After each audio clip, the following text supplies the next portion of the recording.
నమస్కారం న్యూస్ 24 తెలుగుకు స్వాగతం. నా పేరు శ్రీ సౌజన్య. వార్తల్లోని ముఖ్యాంశాలు చూద్దాం. కాకినాడ జిల్లా జగ్గంపేట నియోజకవర్గం కిర్లంపూడి మండలం వీరవరం గ్రామంలో all India Bahujan Samaj party Jaggampeta నియోజకవర్గం ఇన్ఛార్జ్ వెంకటేష్ గ్రామ సందర్శనలో భాగంగా మాట్లాడుతూ రాజుపాలెం వయా వీరవరం రామవరం కలిసే రోడ్డు చాలా కాలంగా అభివృద్ధికి నోచుకోకుండా ఇలా అధ్వానంగా ఉందని, స్థానిక ఎమ్మెల్యే జ్యోతుల నెహ్రూ అనేక మార్లు ఎమ్మెల్యేగా చేసిన ఘనత ఉన్న ఈ రోడ్డు అభివృద్ధికి నోచుకోకుండా పోయిందని ఆవేదన వ్యక్తం చేశారు. ఇప్పటికైనా ప్రజలు ఆలోచించి ఓటు వేయాలని, మెట్ట ప్రాంత ప్రదాత అని గొప్పలు చెప్పుకునే వాళ్లకు ఓట్లు వేయొద్దని, మా పార్టీని కూడా ఆదరించాలని all India Bahujan Samaj party ఊరదాసు Venkatesh మీడియాకు తెలియజేశారు.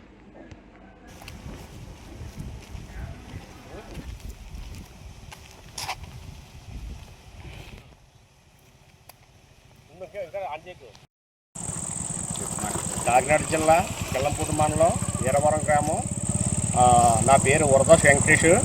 ఇలాగే జిల్లా తరపుని ఇలా జగ్గంపేట నియోజకవర్గానికి ఇన్ఛార్జిని, ఆల్ ఇండియా బహుజన్ పార్టీ నుంచి ఇన్ఛార్జిని. ఇలాగా అప్పుడే ఇంచుమించులో చాలా ఒక 5-6 సంవత్సరాలు బట్టి రోడ్డు పాడైపోయి ఉంది. ఇలాగా రాజకీయ నాయకులు ప్రతి ఒక్కరూ తిరుగుతున్నారు. ఇక్కడ తిరిగినా సరే కాంట్రాక్టర్తో కూడా మాట్లాడడం, ఏగారితో మాట్లాడినా సరే ఎవరు కూడా పట్టించుకుంటలేదు. చేస్తామండి చూస్తామండి అంటున్నారు తప్ప ఇది మొత్తానికి ఎలాగా జరుపుకుంటూ పోతున్నారు.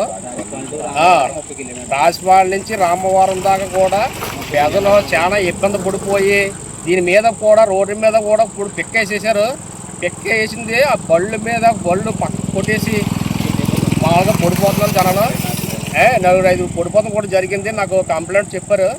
తర్వాత స్కూల్ పిల్లలు కూడా నన్నక సైకిల్ దొక్కన కూడా చాలా ఇబ్బంది పడిపోయి చాలా ఏమిలోకం పడిపోతున్నారు. అసలు వీళ్ళు నిజంగా అధికారులు, ఈ ఎంప్లాయ్ వాళ్ళు కూడా ఎవరు కూడా పట్టించుకుంటలేదు. అసలు ఇది మామూలుగా మనుషులు నడిచి రోడ్డు ఇది, లేకపోతే లేదంటే గేదెలు పశువులు ఏమన్నా మేకలు గట్రా నడిచి రోడ్డు ఇది, చాలకి వెళ్ళి పొందుతుంది చెప్పండి. అసలు అంత దారుణంగా మామూలుగా మరి రాజకీయ నాయకులు తెల్లారిపోతుంది. మొత్తం గ్రామ నాయకులేంటి, ఈ నియోజకవర్గం నాయకులేంటి, వీళ్ళందరూ కూడా తిరుగుతున్నారు కార్ల మీద. వాళ్ళకేం రోడ్డు ఇలాగ ఉందన్న సంగతి వాళ్ళకి తెలియదా ఏంటి? మరి అభివృద్ధి అంటున్నారా నియోజకవర్గంలోనూ? ఏం అభివృద్ధి జరుగుతుంది? వెనకాల చూస్తున్నాము ఈ వైసీపీ నాయకులమ్మో బులంత అభివృద్ధి చేశారన్నమ్మో ఆయన చెప్పుకుంటున్నాడు. తెలుగుదేశం నాయకుడమ్మో నేను అభివృద్ధికి నేను ముందు అంటున్నాడు. ఏది ఎక్కడ అభివృద్ధి? మామూలుగా పెద్ద వాళ్ళకి లోన్లు ఇప్పించి అవి చేసి చేయడం అభివృద్ధి కాదు. ముందు ప్రజలకి సక్రంగా మంచి పని చేసి అప్పుడు అభివృద్ధి అని చెప్పుకోవాలా. అంతేగాని ఎన్ని కిలోమీటర్లు మొత్తం రాజపాలెం నుంచి రామవరం దాకా 30 కిలోమీటర్లు రోడ్డు పాడైపోయిందంటే వీళ్ళకి కళ్ళు కాపాడతలేదా మొత్తం అధికారులకిను, మామూలుగా రాజకీయ నాయకులకిను? ఎన్ని సంవత్సరాలు బట్టి 10 సంవత్సరాలు పైన బట్టి ఇలాగ ఉంది రోడ్డు. కనీసం వాళ్ళకి కళ్ళు తిప్పలేదా, మామూలుగా కాపాడతలేదా ఈ రోడ్ కార్ల మీద వెళ్ళే వాళ్ళకి? అలాగే మరి కలెక్టర్ కూడా పెట్టాం. అప్పుడే 2-3 సార్లు కూడా కలెక్టర్ కూడా పెట్టాం. కలెక్టర్ కూడా పనిచేస్తుంది దీని మీద. అంటే ఏంటి అసలు కారణం? వర్షం పడుతుంటుంటే పిల్లలు స్కూల్కి వెళ్ళే పిల్లలు మొత్తం రాజపాలెం నుంచి, రాంకడాఫ్ నుంచి, కొత్తూరు నుంచి ఇలాగా మొత్తం అన్ని ఊర్ల నుంచి ఇక్కడ హై స్కూల్కి మొత్తం జరుగుతుంది. పిల్లలు వాళ్ళ సైకిల్ మీద మొత్తం జరుగుతుంది, నడిచి మొత్తం జరుగుతుంది. కనీసం వాళ్ళు ఎంత బాధలు పడుతున్నారో వాళ్ళకి నాకు హెచ్ఎం గారు కూడా నాకు చెప్పారు ఎన్నో సార్లు. వెంకటేష్ గారు చూడండి బాబు ఆ రోడ్డు కోసం అలాగే ముందు అలాగే 2 బొక్కలు పోతే వేయించారు.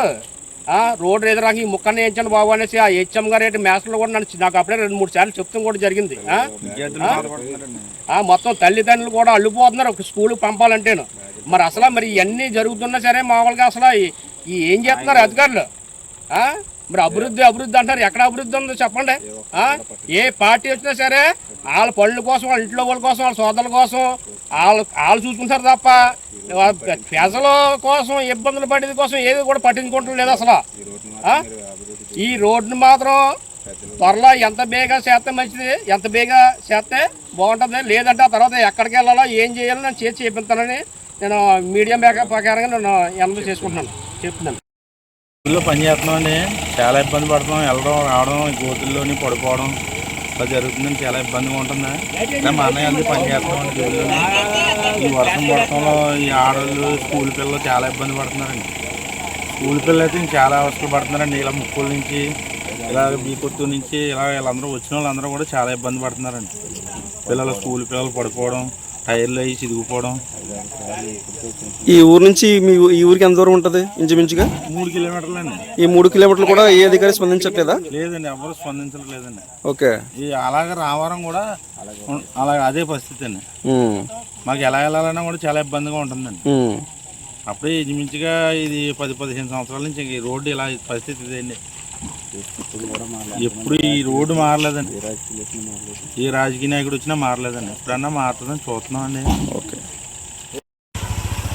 ఈ రోడ్డు మా దివిలండి. నా పేరు బాబ్జీ, నేను స్కూల్ క్యాబ్ డ్రైవర్ని అండి. మార్నింగ్ వస్తుంటే ఒక రోజు ఆటో మీద వచ్చేవారు ముందు పిల్లలు. ఆటో సస్పెన్షన్ ఇరిగిపోతే క్యాబ్ నన్ను వేసారు. దానివల్ల ఏమైందంటే రోజు చాలా ఇబ్బంది పడుతున్నాయి ఈ రోడ్డు వల్ల. నేను డైలీ మార్నింగ్ ఈవినింగ్ క్యాబ్ వస్తుంది. నైట్ టైం ఏమో ఏదైనా లోడ్ ఉంటే ఇలాగ లోడ్ పడుతూ వస్తాం. చాలా దారుణంగా ఉంది రోడ్ ఇది. మామూలు అర్జెంట్గా మీరు ఎంత బేగా వేస్తారంటే అంత బేగా వేయించాలని కోరుతున్నాను.